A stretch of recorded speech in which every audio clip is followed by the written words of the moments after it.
Hello and welcome to the Globetrottin ADs. Since 2019, a way for athletic directors, activity coordinators, coaches, and friends to connect and collaborate no matter where they are around the world. We hope that you enjoyed the podcast and share it with anyone you think will enjoy it as well. And now, let's get this episode started. Hey everybody, welcome to this episode of the Globetrottin ADs. We're cruising right through the spring season and well into our third season, of course, and heading towards home as we make our way to the end of the season and end of the school year. Hey Nick, we just saw each other this past weekend. We had American School of Vienna over for some softball friendlies with our middle school girls and our high school girls, a classic Knights versus the Blazers softball friendly and a lot of fun for everybody. Great weather, good collegiality, and a lot of fun. So great seeing you guys again. Yeah, it was fun. The I don't know 15-hour day or whatever wasn't so much fun, but while we were at school was great. I was serenaded by a sing along of Descendants songs on the way home on the bus from the Nice. softball girls. It was fun. It was great, and you're coming here this weekend, so we'll do the home and home Yeah. this year. So yeah, it was great. Good to record again. Get another podcast here, as you said, as we get closer to summer. So the girls are keeping you up to date on the latest hits, no doubt. You can keep your pop culture. I wish latest hits. It was like when they were a kid, like Disney movies. Oh, okay. Even worse. Yeah, but it was cool. No, they had a blast. And we had parents go and watch, and the girls that had parents come didn't want to go back with their parents. They wanted to take the longer route on the bus. So that's cool. That's what it's all about. Yeah. All right, so we're moving along, and today we have a special guest. We have Mark Buschini from the American School of Dubai. We're going to talk a little bit of current events today and what the situation is currently in the Middle East and how his school is functioning and running their program. So it'll be great to get an update. And Mark's a return guest, so we're happy to have him back. Welcome back, Mark. Yeah, thanks, guys, and pleasure to be here, and thanks for having me on. You're welcome. You're welcome. Glad we had time. All three of us. It's our time is getting more and more valuable, especially towards the end of the year. So it's great. But Mark, just tell the people out there a little bit where you're from and a little bit about your school first. Kick us off. How long do we have? So, how far do we go back? So, let's see. How many cultures are we talking? Like we got three Yeah, I culture know. kids. Well, We got 10. No, I don't know. Yeah. Where's the name come from? I don't know. And then jump to so current. I'm originally from the UK, of all places, in northwest of England, but I'm a product of international schools. So grew Okay. up internationally, Cool. moved to Pakistan, and went to the International School of Islamabad, and was there for 6 years in middle school and high school. And then from there, I was in the States, in Massachusetts, for undergrad and grad degrees. And then from there, taught in Saudi Arabia for 6 years. And then I've been in Dubai for 13. But home is Northwest Wisconsin. That's where my wife and her family's from. So that's kind of home in the summer, lake life and fishing and all those good things. So, That's awesome. Great. No one can pin down your accent then, because when you said Boston, I was like, oh yeah, that's for sure. And then you said Wisconsin. Oh no, maybe over there. yeah, I Nice mix. get Canadian, I get Yeah. Australian, I get a few of the Are you a places. Brewers fan? So we're right on the border with Minneapolis, so we're Twins Okay. fans. Okay. Okay. Big Oh, you Twins said lake fans. life. I was thinking I saw the Brewers have these cool uniforms they will be wearing this year that are kind of like celebrating lake life, the Wisconsin lake life. So I didn't know if that was something you might have been dialed into or not. Cool. No, there's a lot of Oh, them up there, and we get to go to yeah, the Twins games quite often, so that's that's kind of cool. happy place. Yeah. Nice. Nice. Nice.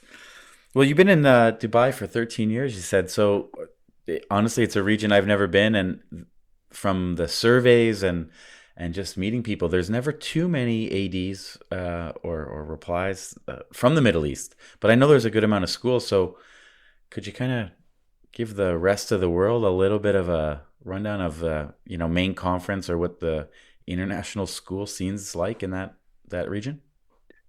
Yeah, so there is an abundance of schools and international schools, but you've got a lot of different curriculums throughout the region. And if I speak just about the UAE, you've got a lot of, primarily you've got kind of the American, which curriculum schools, which isn't as many as, say, the British schools. There's more British schools in the region, I would say. And then you also have kind of Indian schools and Pakistani schools. Wow. So within Dubai itself, you've got over 200 international schools made up of all different curriculums and modes of education models. Sure. And then further afield, you've got, Saudi Arabia, where they've got quite a few schools. I was there, back in 2007 through 13, and they have a great conference kind of in the country, I'd say local, but, Jeddah to Kobar, different sides of the country. It's a big country, so you still got to, fly to those, but that's a great local conference. And then within kind of the UAE, we have our conference, and then further afield, you've got the other schools that have their own conferences, but you don't have a major Middle Eastern conference where all the schools come together to compete. We're part of the Middle East South Asia Conference. Mm-hmm. So we've got, in our conference, we've got the American Community School in Abu Dhabi. We've got ourselves. We've got Dubai American Academy, which is next door to us. We have the American Embassy School of New Delhi. And we have ABA International School in Muscat, Oman.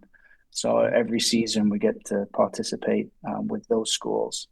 But then we do host some kind of international invitational events where we do get some schools from Riyadh coming over, like the American International School Riyadh. You get the Cow School. Mm-hmm. And then we also do a little bit with our friend David Getz at Cairo American College, and they come over for a certain amount of things too. So we kind of stick to that belt of kind of Egypt throughout the kind of Middle East. Yeah. You mentioned your neighbors. Let's so in Dubai with these big schools, tell us about that. That's got to be the most unique situation of two massive international schools, like anywhere in the world. Has to be. Tell us about your neighbors. Yeah, it's really fun. You talk about education-based athletics, it's the experience. And with the school being that close, we're able to do some really fun things throughout athletics and activities with them.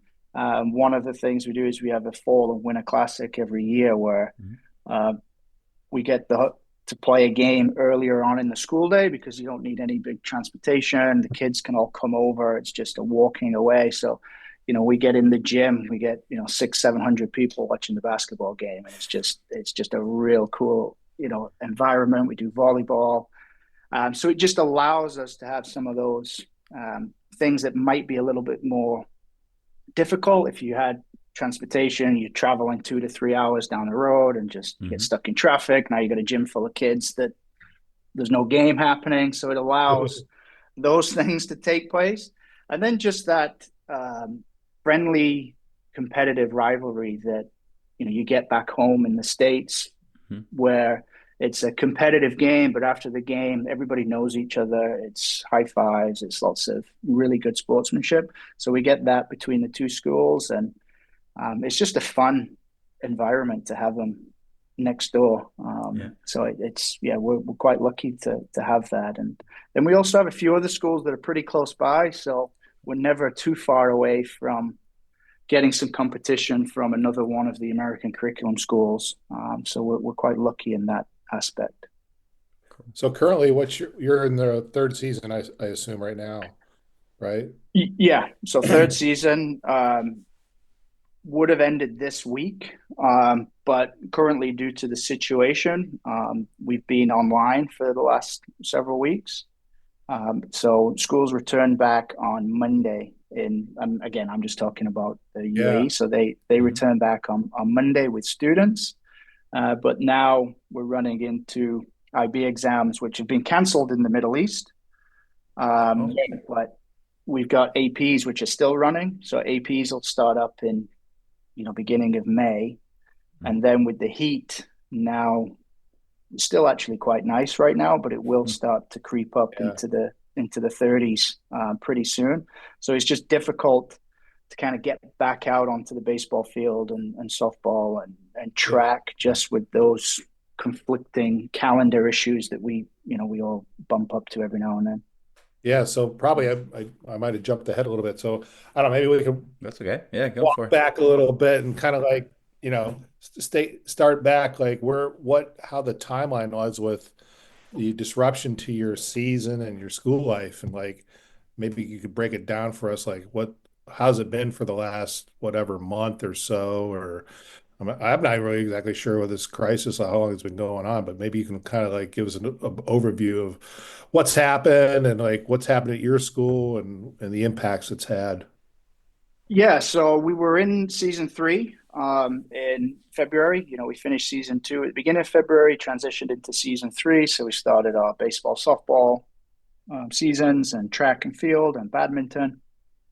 Made team selections and started to move through just the usual, games and track meets and competitions. And then there was the regional tension kind of started, and in the UAE we have in Dubai we have our government entities that work with the schools, and they then move schools to online learning that first week. So everybody went on to online learning, similar to kind of the COVID pieces, where we just moved modalities of delivery of curriculum to online. And through that COVID time period, people got quite accustomed to being able to shift to that model. And we're very lucky in the region that we have, the infrastructure to do it. And so everybody kind of just moved on to online. Then it was spring break. So then we had a 2-week kind of spring break that was kind of already planned. So people were able to travel on vacation if they were going. So, myself and my family, we were able to go on vacation.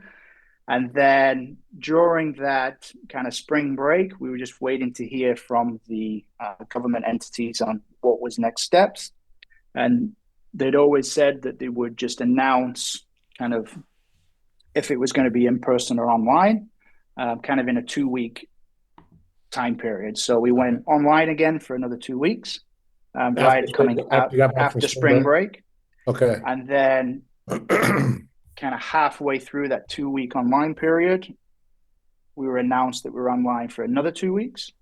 And so coming out of spring break, we had a month of online. And then just last week, we were told that we could go back in person on Monday. And we're back now with students, and Dubai's back to kind of students in classes. And it's been, really, really good to have that. Now, other schools in different countries, they had obviously their government entities, and so I know maybe Qatar, they were back 2 weeks prior. So everybody's just been looking at situation and getting the information from the government entities on when we could kind of go back in. Right. So with resumption of the sports, then I'm assuming you got started, right? You got a couple of weeks into your season, a week or two in, and then it kind of shut down. Yeah, and then it shut down, and it was unfortunate in the sense that it was very eerily similar to COVID, because COVID hit in March 2020, and it was kind of the same timeline of you started season, we'd issued uniforms, and then it was an abrupt stop. And then it's just always, as you know, as ADs, we don't just plan a day ahead. You've got months and weeks and days, and then hours, and if not minutes, of what we're doing for the next X amount of time.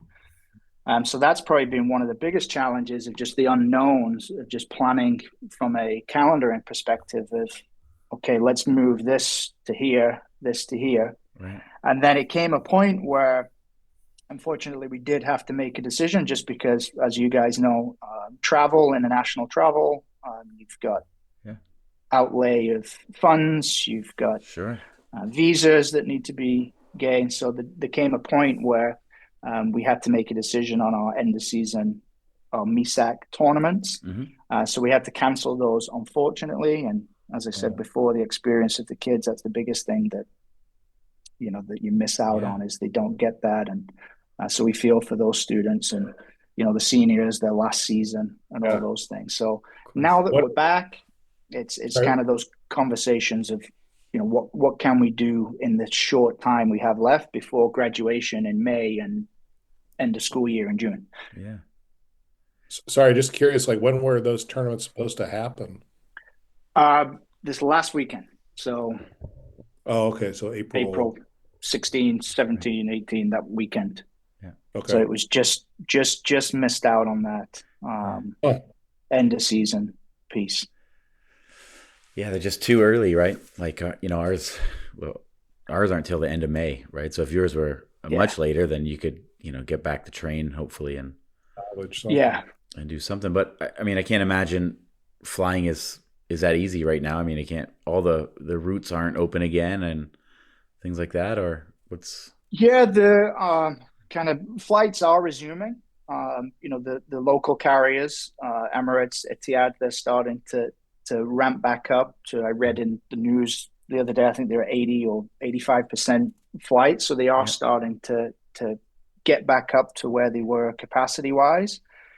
So we're hoping that, now that summer's approaching and then season one kicking off again in August, September, that we'll just be able to kind of transition to a normal resumption of seasons in season one. And then for the time being, it's just, as you know, you kind of have to pivot sometimes as ADs, and this is one of those times where we've been having meetings on just what can we do for those students to kind of close out that season, because it's tough. It is tough for the students where it started and then it just ended. So is there some fun activities that we could come together, maybe with our neighboring school, just to have, I'm just throwing things out, but it could be slow pitch, softball, night, little fun tournament with faculty or something fun where it just kind of brings a bit of closure to that season. So we're kind of working through that and just seeing kind of what the possibilities are over the next couple of weeks. But as you know, too, the calendar, when you lose 5 or 6 weeks of the academic year, all those things that are not arts or athletics or activities, the other things on top of that all now need to be pushed into the remaining, 7-8 weeks. So we're working through that. There's always so many things at the end of the year there's just not slots to put them back in, right? Because all those other things that were planned want to go ahead, right? Yeah, correct. So we're navigating those things, but especially all the senior stuff, right? I'm sure there's a lot of end of year or end of career, or, senior year things that are happening. Yeah. They got to get those in for sure. Or try to work those in. So, in terms of the pecking order, where does, or not? I don't know pecking order, but like you just got to find the best time that will work, right, for you and your program. Yeah. And, we're really lucky as a school. We've got great facilities, big campus, so there's lots of space. With having a population of students in the 2,000, that means you've got a lot of faculty members also. So there's a lot of faculty members that can help out. And, some smaller schools, I was at smaller schools before, you kind of have softball coaches also directing the elementary school musical, as well as teaching, as well as being assistant principal. So at the school, we've got a lot of people, so you can kind of run multiple programs at the same time without hitting on the same kids and the same faculty members. So we're lucky in that sense and space-wise, we got the facilities where we can have certain things happening on campus that it can take place. So that's something that we're kind of working through now.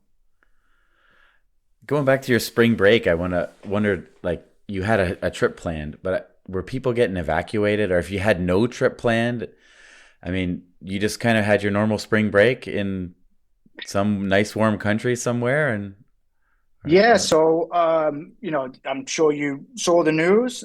Flights were disrupted for uh, not a long time, I'd say. The airport was closed for a couple of days, but then it oh wow, opened up, and we were able to travel on our spring break as a family and yeah, come back on time. There was no delay or anything like that. So, the country itself did a phenomenal job of just making sure everybody was taken care of and safe, and they got it moving cool, back to what they needed to in that sense. So it worked out well.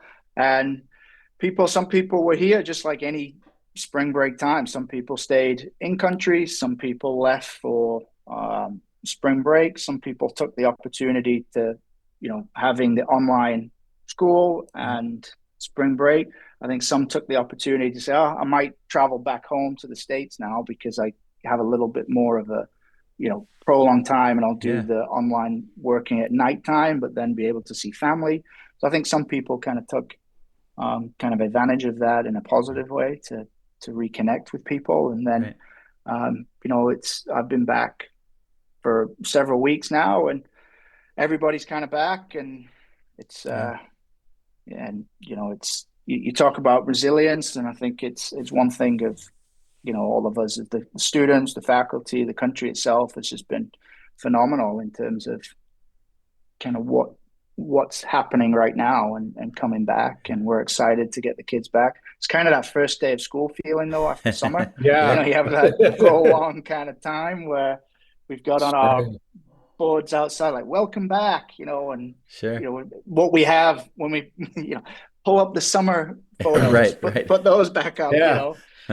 and Well, I think so that's like that's good. kind of a, in reflecting back on what COVID taught us is I think this is just dialing back into that and tapping into that spirit of let's get back into reality. Let's get back on track as soon as we can, because everybody needs that, right? And no matter what time of year it is, I think it's like it's you got to get back into normalcy of some sort. Everybody needs that.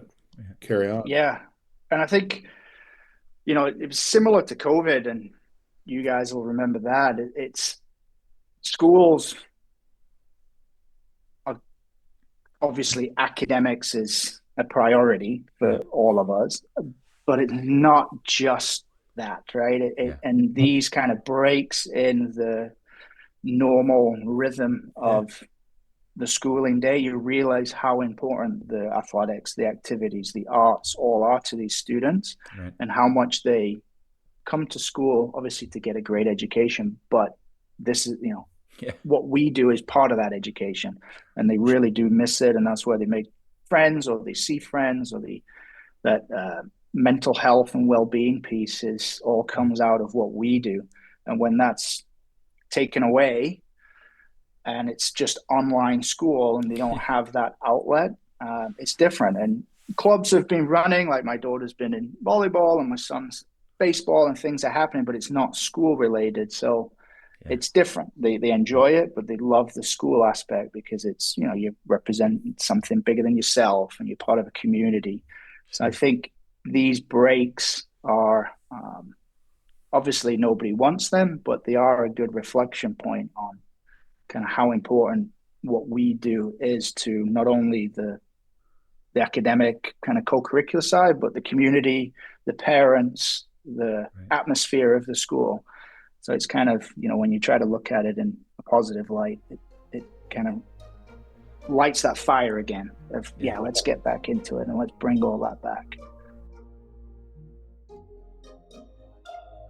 Kukri Sports is a clothing brand that specializes in providing the world's most prestigious schools with bespoke made and designed team uniforms.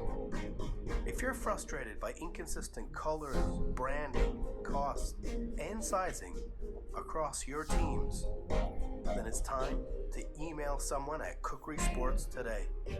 When you email contact@kukrisports.com, tell them about the Globetrottin ADs, and you'll receive a special offer on your coach or PE staff order. That's great, Mark. That's a great way to end. We talked about the thing. You explained the Middle East, and that's the positives out of the whole thing. And yeah, you get a whole nother first day of school this year. Yeah. Right. Well, listen. No, for sure. Really like to keep it short and sweet, and we talked for a little bit, but we want to hear something about Dubai, or you've lived there for so long. What's something? If Matt and I ever make it over there, what do we got to see and do? Just to be honest, I don't know too much. There's skyscrapers and there's new buildings, but give us if you're a beach person, the beach is awesome. Like it's a really beautiful beach. If you like spending time on kind of e-foils, or they've even got some surfing. Waves are never great, but you can still get out there. So beach is always fun, but then desert, you can get to the desert within 45 minutes. So I've got I'm lucky to have a 4x4 Jeep Wrangler, and on the weekends you can get out and do some kind of going out on the dunes, and camping in the wintertime is beautiful. And then it's a great, sports and outdoor activities are big here. There's lots of kind of outdoor activities. Obviously in the wintertime, it's better, but kind of fitness, health, well-being is a priority, not just from our students, but throughout the city. It's a big, there's always something happening, whether it's a community run or a community workout, or there's this going on for something kind of athletic wellness based. So those are always fun to do. And then obviously there's malls. There's lots and lots and lots of shopping malls. Probably in the higher price category from everything I've seen, but and it's kind of cool though in the summer, because obviously the heat index gets up there. You got temperatures, pushing mid 40s. So the malls, they started a couple of years ago. Before they open at 10, they allow, and they're quite big. They're large in kind of size. They open it up for running and walking in the mall before they open, because it's AC'd. And you kind of see that in, Minneapolis in the wintertime. People kind of go out and walk inside because it's so cold out, and this is the opposite. So that's been kind of cool that they've done a few kind of mall runs and 5Ks in the mall. So again, it's the country, the city values that physical activity, well-being piece, and it's shown when they're turning the malls into a running course on a Saturday morning. So there's lots to do. It's fun. Nice. Yeah. So, hey, thanks for the update. Appreciate it. And then we hope you guys have a good positive end of the year in some sort in terms of your activities and sport program, and make something happen out there for these guys. And then, head into the home stretch in a positive way, and get back and enjoy your time up there in Wisconsin once again, and get back to some normal life, and then restart again next year, hopefully. Yeah, no, thanks a lot, guys, for having me. Appreciate it. And best of luck to you guys for the rest of the year and season 3, and have a great summer. This has been another episode of the Globetrottin ADs. We hoped you enjoyed it. And until the next episode drops, head over to globetrottinads.com or visit us on Facebook, Twitter, or Instagram.